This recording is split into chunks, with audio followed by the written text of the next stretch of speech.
Bem-vindos à terceira edição do Summit, Advogados Summit. Muito obrigado por estarem connosco. Hoje vamos falar sobre parcerias público-privadas e temos como nossos convidados o professor do ISEG, Joaquim Miranda Sarmento, muito obrigado por estar aqui connosco, e os advogados Rodrigo Esteves de Oliveira, muito obrigado também pela sua presença, e Lourenço Vilhena de Freitas, também muito obrigado. Muito obrigado. Começaria por si. Porquê que as PPPs são tão diabolizadas? Repare, as parcerias público-privadas, e aqui é preciso fazer uma distinção entre PPPs e concessões, e a distinção é muito simples. As PPPs, a receita dos privados é paga quase exclusivamente pelo Estado. Estamos a falar, no caso português, das SCUTs, das subconcessões, dos hospitais, e as concessões, a receita é maioritariamente paga pelos utilizadores. Estamos a falar da brisa, ou dos portos, ou das barragens, e como qualquer modelo tem vantagens e desvantagens. O problema é que em Portugal a má experiência das PPPs rodoviárias, ou seja, das SCUTs e das subconcessões, e má experiência no sentido em que os contratos, de facto, não defenderam o interesse público ao nível que seria exigível, e os contratos acabam por ser demasiado caros e com demasiadas renegociações para aquilo que seria expectável e para aquilo que é o ativo e o serviço. A má experiência das concessões das PPPs rodoviárias acaba por contaminar toda a discussão e acaba por criar uma espécie de anátema, mas a culpa não é do modelo, é da forma como aplicámos o modelo e dos incentivos errados que demos na aplicação desse modelo. Rodrigo Esteves de Oliveira, considera que de facto ainda faz sentido, tendo em conta as más experiências do passado, continuar-se a apostar no modelo de PPPs? Bom, em primeiro lugar, seria preciso pensar quais são os outros modelos alternativos que permitem atingir os mesmos resultados ou os mesmos esquemas de colaboração. Em segundo lugar, é preciso saber quais foram as causas deste dispêndio, em alguns casos injustificado, de dinheiro público. De facto, as PPPs implicam um investimento público, o que não é necessariamente mau, porque na lógica das PPPs vai associada também uma ideia de poupança para o Estado e para os contribuintes. Ou seja, as PPPs permitiriam ao Estado ter o mesmo pagando menos. E, portanto, se perceber bem quais são os modelos alternativos e se não há vantagens neles, e percebendo bem quais é que foram as causas, se elas são resolúveis, se elas são afastáveis, elimináveis ou não, eu acho que talvez conseguíssemos chegar a uma... E do seu ponto de vista as causas foram? As causas encontram-se em muitos diferentes lugares, digamos assim.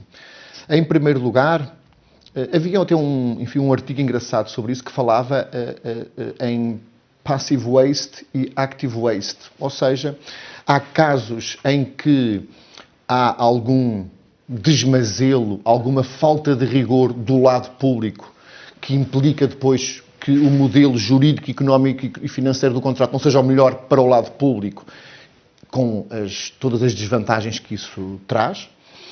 E há também um problema, às vezes, de active waste, ou seja, de desvio intencional de poder, de corrupção, mas isso, como dizia o Joaquim, isso não é um problema das PPPs, é um problema dos decisores públicos. E, portanto, eu julgo que é possível repensar este modelo, utilizar melhor a figura, sem cair nos problemas passados. Acho que eles, em grande parte, são inelimináveis. Lourenço Vilhena de Freitas, acredita que neste atual contexto e com o presente desenho que temos no Governo e na Assembleia da República, será possível e expectável que venham a ser celebradas novas parcerias público-privadas? Eu acho que a celebração de novas parcerias, em certos casos, vai ser uma necessidade, isto é, como disse o professor Esteves de Oliveira, é uma necessidade que deriva do facto de, por vezes, não haver alternativa. O Estado pode, evidentemente, em muitas circunstâncias, financiar os seus projetos com uma cabimentação orçamental muito intensiva no ano e no aspecto plurianual necessário à execução do projeto e fazê-lo diretamente. Mas nem sempre isso é possível do ponto de vista orçamental, porque isso limitaria muito o número de projetos que são possíveis fazer num determinado ano. Por outro lado, para além dessa questão financeira e no fundo as PPPs permitem, de certa forma, o ir pagando ao longo do tempo um certo mecanismo de financiamento, que tem evidentemente os seus custos, designadamente os custos de oportunidade de capital e uma remuneração pelo risco que é associada à execução pelo concessionário, mas há também outras vantagens nas PPPs, para além da análise puramente financeira, que muitas vezes tem que ver com a expertise que os privados aportam ao Estado, que é superior à do próprio Estado no desenvolvimento de alguns projetos e em algumas áreas. E pela capacidade que também esses privados têm de montar determinadas estruturas financeiras. Se é certo que em princípio o custo do capital dos privados seria superior ao do Estado, mas em qualquer caso eles por vezes trazem essa facilidade ao Estado. E principalmente isso, por exemplo, em PPPs noutras jurisdições, às vezes é muito importante porque é a única forma de desenvolver o projeto. Não é o caso de Portugal, mas quando o rating das repúblicas não o permite. E, portanto, há várias razões que justificam as PPPs. E, na verdade, se há países que tiveram uma visão muito restritiva, como a França, por exemplo, que por decisões do Conselho Constitucional só admite as PPPs admitia em casos de urgência ou excepcionais e em casos em que claramente a vantagem seja muito significativa, a verdade é que a nossa lei, e penso que bem, deixa uma certa abertura para a ponderação, não apenas dos cálculos económicos, se o modelo é mais vantajoso ou menos vantajoso no vale ou no tiro, mas também de outros aspectos políticos. E eu acho que em áreas onde há déficit de infraestruturas, como por exemplo no setor ferroviário, pode haver espaço para isso. Não acredito que haja tanto no rodoviário, onde já foi feito um grande investimento, a não ser para pequenos ajustes, talvez excessivo, concordo. O erro das PPPs, como disse o professor Joaquim Sarmento, foi talvez a matriz de risco que foi adotada em algumas renegociações rodoviárias e contaminaram a ideia que nós hoje temos das PPPs. Designadamente, eu pessoalmente acho que os pagamentos por disponibilidade, na forma como foram gizados, implicaram uma transferência de risco excessiva para o Estado relativamente aos particulares, em alguns casos. Não estou a dizer que tenha sido ilegal, digo apenas que acho que poderia ter sido melhor negociado da parte do parceiro público nessa altura. Joaquim Miranda Sarmento, e é possível corrigirmos em futuras PPPs esta tradicional assunção de risco excessiva por parte do Estado? Se conseguimos fazer um diagnóstico claro de porque é que correu mal e porque é que correu mal no setor rodoviário, eu acho que correu mal, e quando olhamos para a literatura económica que existe sobre a experiência portuguesa e depois para os relatórios do Tribunal de Contas e de outras entidades, correu mal no setor rodoviário por três razões muito simples. A primeira não tem a ver com o modelo, tem a ver com o facto de que quer as SCUTs, quer as subconcessões, na sua maioria eram maus projetos no sentido em que, mesmo em 2019, não tinham tráfego suficiente para qualificarem como autoestradas, muito menos há 10 ou há 20 anos atrás, quando foram lançados. Para ter uma ideia, o tráfego mínimo necessário por dia para ter um perfil de autoestrada são 12 mil veículos e a maior parte das autoestradas que foram feitas, SCUTs e subconcessões, tem metade ou sensivelmente metade disso. Portanto, estamos a falar de maus projetos do ponto de vista da racionalidade económica. Essa é a primeira razão. A segunda razão é que estamos a falar de maus contratos, porque o Estado, de facto, não tinha capacidade técnica para realizar aquele tipo de contratos, porque não conhecia o setor, não tinha a expertise necessária, e, portanto, os contratos acabam por ter uma alocação de risco muito desequilibrada e um conjunto de eventos que permitem os reequilíbrios financeiros também excessivo. E depois, ligado com este segundo ponto, o terceiro, que é isto em Portugal, no final dos anos 90 e depois no final da primeira década deste século, foi usado para desorçamentação. Ou seja, para as pessoas terem uma ideia, uma infraestrutura é sobretudo um negócio de investimento. Para ter uma ideia, construir 1 quilómetro de autoestrada em Portugal custa em média 5 milhões de euros. Em média, obviamente, depois dependendo da região. A manutenção desse quilómetro de autoestrada custa por ano cerca de 50 mil. Portanto, estamos a falar de um elevado investimento à cabeça e depois custos de manutenção relativamente pequenos. Se todas aquelas autoestradas tivessem sido feitas por contratação tradicional, tinham ido ao déficit e à dívida pública nos anos de construção, que são anos em que, no caso do final dos anos 90, estávamos em processo de convergência de déficit para entrarmos na moeda única e depois, no final dos anos 2000, estávamos já abraços com uma crise orçamental. E, portanto, isto foi, a terceira razão é que isto foi usado com aquilo que eu designo a tentação orçamental, ou seja, não houve uma avaliação se este era o melhor modelo, impôs-se maus projetos, porque houve decisão política de fazer todas aquelas autoestradas, e em cima de maus projetos impôs-se um modelo único que tinha que ser obrigatoriamente este, por causa da questão da desorçamentação. Se nós resolvermos estes três problemas, ou seja, se formos criteriosos na seleção dos projetos que vamos executar, na ferrovia ou noutros setores, se de facto dotarmos o Estado de uma capacitação que permita negociar estes contratos, e se não atendermos à tentação orçamental, ou seja, se formos em cada momento capazes de escolher o melhor modelo que se ajusta àquele projeto, independentemente das consequências que tenha no Orçamento de Estado, eu acho que nós podemos voltar a recuperar o modelo das PPPs como um dos modelos possíveis para realizar projetos públicos em Portugal. Quando se senta à mesa das negociações para uma PPP, sente que existe correspondência do lado do Estado, de quem está o interlocutor, com a mesma capacidade técnica para compreender a discussão? Ou para fazer a discussão em pé de igualdade? Claro, clarissimamente. Vamos lá ver. O caminho que já se fez nestas matérias é um caminho que permite perceber com alguma clareza onde é que as coisas funcionaram bem e onde é que e porque é que as coisas funcionaram mal. Portanto, a experiência adquirida, instalada hoje em dia no Estado, designadamente na UTAP, que é um serviço com uma competência indiscutível, permite, em qualquer projeto, ao Estado negociar em condições de igualdade, de paridade, com quem quer que seja. Esse problema julgo que não se coloca. E, portanto, não há aqui... Hoje, há 15 ou 20 anos atrás, não seria assim. Talvez não. Eu estava a reportar-me à experiência adquirida hoje em dia. Por isso é que os serviços do Estado são, nesta matéria, importantíssimos. Por isso é que a criação da UTAP, que parece uma ideia relativamente simples, é uma ideia que permite introduzir neste mercado público das PPPs uma eficiência que muitos outros mercados públicos, muitos outros setores públicos também podiam e deviam ter.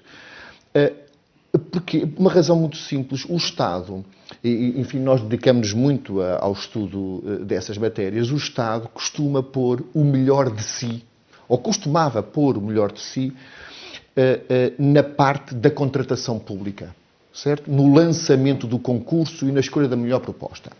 Mas depois, muitas vezes... Falhava o acompanhamento? Falhava o acompanhamento do projeto, onde os privados são peritos, porque fazem disso a sua profissão. E quem faz de alguma coisa a sua profissão, normalmente faz as coisas com cuidado, de forma rigorosa e de forma profissional. Ora, hoje em dia, o Estado também passou a adotar mecanismos de acompanhamento dos projetos públicos que lhe permitem lidar par e passo com os operadores económicos privados em tudo o que respeita à matéria da gestão do contrato, ao ponto até mesmo de se ter criado na lei, recentemente, a figura do gestor do contrato, de qualquer contrato. Não estamos a falar sequer destes que envolvem dezenas ou centenas de milhões de euros. Mas aí, como disse, pelo menos no setor público governamental, depois podemos falar dos municípios, mas no setor público governamental há hoje em dia uma equipa com experiência feita que não fica a perder na discussão e negociação com nenhum operador privado. Antes de dar a palavra novamente ao Joaquim Miranda Sarmento, neste caso específico coloco-lhe a mesma pergunta. Tem essa sensação e tem esta visão tão positiva de que as coisas agora têm um nível de acompanhamento de tão elevada qualidade do lado do Estado? Não, eu acho que sim, quer o controle que é efetuado pelo Tribunal de Contas, quer a atuação da UTAP, globalmente eu acho que têm sido moralizadores e positivos na atuação do Estado. Por vezes, há situações em que a atuação do Estado, como explicou há pouco o professor Joaquim Sarmento, está limitada pelos compromissos jurídicos já assumidos. Isto é, uma coisa é o lançamento de uma nova parceria, outra coisa são processos de renegociação de parcerias existentes que estão dependentes de pressupostos de reequilíbrio que já estão fixados nos contratos. E, portanto, nesses casos, o Estado pode não ter muita margem de manobra, é certo que o tem tentado fazer, para alterar aquilo que já estava contratado, porque há limitações não só jurídicas nacionais, como constitucionais, como até por vezes de investimento estrangeiro e de tratados internacionais que protegem o investimento estrangeiro. Portanto, não é que em Portugal tenham sido assinados. Portanto, o Estado está muitas vezes limitado. Não será por falta, hoje em dia, na minha opinião, de capacidade jurídica, de capacitação de quem negocia, mas por vezes, nos processos que hoje têm mais ocorrido, claro que também há processos de lançamento, mas têm sido essencialmente renegociações, porque são projetos brownfield, aí há grandes limitações em que o Estado tenta melhorar o perfil de risco, mas por vezes está prisioneiro do passado, com as dificuldades inerentes.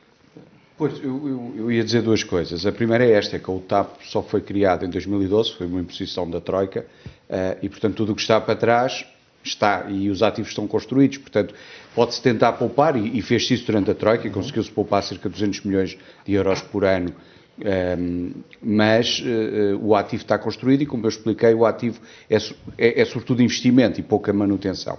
Mas há um outro aspecto na discussão das PPPs que raramente é referido, mas que eu acho que é muito importante, porque, de facto, tendo o privado um maior custo de financiamento, pressupõe-se que o privado tem que ser mais eficiente que o público para compensar esse maior custo.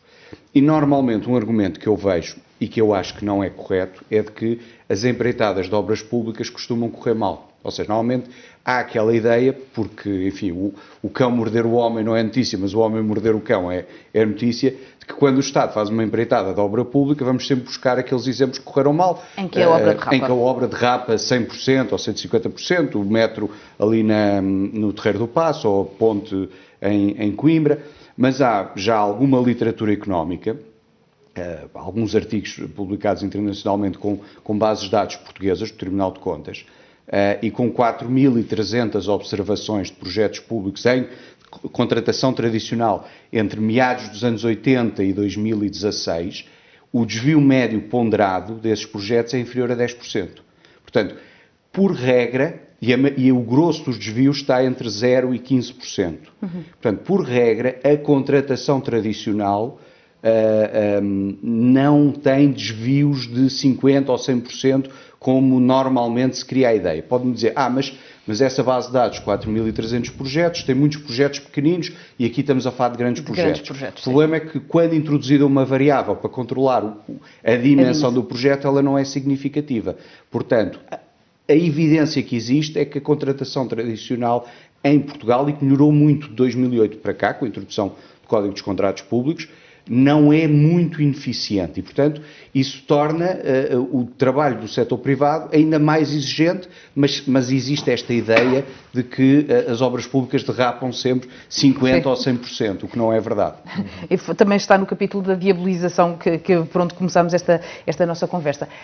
Nós agora estamos a atravessar um período extraordinário, não só pela pandemia, mas que também trouxe uma solidariedade europeia que permitirá a injeção em Portugal de muitos milhões de euros. Vê com expectativa, sobretudo quando já se conhecem alguns detalhes do Programa Nacional de Investimentos 2030, de que venham a ser lançados projetos interessantes que possam interessar também aos privados? Pois, quer dizer, parece que sim. Vamos lá ver. Esta matéria das PPPs e dos contratos é uma matéria que começa por ser, primeiro, ideológica, depois, se passar no crivo da ideologia, passa a ser política, e se passar no crivo da política, passa a ser económica, financeira e jurídica, na montagem do modelo concreto. Eu admito que haja, nesta nossa configuração política atual, algumas dúvidas sobre se alguns setores devem adotar ou não o modelo das parcerias, ou se, quando nós estamos falando de parcerias, pensamos essencialmente em concessões, não é? Em concessões que implicam dispêndio público. Não passemos tanto numa empreitada de obra pública ou num fornecimento, numa aquisição de bens. E, portanto, vai haver aqui primeiro, digamos assim, um debate, digamos, um pouco ideológico sobre que setores devem ou não devem procurar plataformas de colaboração com os operadores privados. E depois vai haver, como sempre, passando-se esse primeiro patamar, uma questão política que é essencial, que é a gestão de recursos escassos. São muitos e muitos milhões que entram, mas o dinheiro continua a ser escasso para aquilo que nós precisamos. E, portanto, vai ter de haver seleção de setores, escolha de projetos, e eu espero, como português, essencialmente, que sejam escolhidos os setores mais carenciados, de maior produtividade e cujo modelo de contratação seja mais eficiente para o setor público e para o setor privado. No seu caso específico, também acredita que, nomeadamente, por exemplo, parcerias, acha possível que se venham a estabelecer novas parcerias, por exemplo, ao nível do setor ferroviário, ou, que é daquele que parece neste momento ser o que vai ter maior dimensão? Eu não acho impossível. Lendo as linhas do programa 2030 e de outros programas de investimento, o grau de detalhe não permite termos uma certeza sobre qual vai ser o modelo contratual em concreto assumido. Diria, no entanto, que tendencialmente, estou convencido, que pela natureza dos projetos, muitos deles não serão parcerias, são aquisições, por exemplo, a sinalização de linhas, enfim, serão emprestadas, portanto, teoricamente poderiam ser esses modelos. É claro que não está excluído, porque, como digo, o grau de detalhe não é grande, que, em alguns casos, se possa vir a optar por um modelo de parceria, até porque o nosso conceito de parceria é muito amplo e, além de abranger as concessões e as parcerias, no sentido talvez mais estrito do termo, abrange contratos como, por exemplo, fornecimento e serviços, nos casos em que haja uma transferência de risco para o particular e outros contratos atípicos. Portanto, poderão ser encontrados modelos mistos. Como foi dito aqui, eu penso que isso dependerá também de uma análise que é essencialmente política, de impacto não apenas das vantagens económicas no sentido de análise de projeto de investimento em sentido estrito, mas também de impactos na economia em geral, porque também é uma coisa que pode ser mensurável pelo impacto da parceria, e também de impacto e de razões políticas e administrativas. Quer dizer, por exemplo, no cenário de Covid, se calhar fará sentido fazer em sede de parceria uma série de hospitais, se isto continuasse, vamos esperar que se resolva, o que não faria sentido em termos de pura análise de investimento.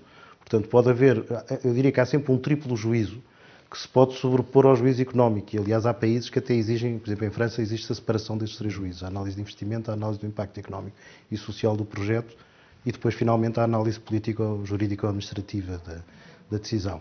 E, portanto, pode haver razões que levem este governo, embora seja, diria que a maioria avessa às parcerias, a aceitar seguir esse modelo em setores muito específicos.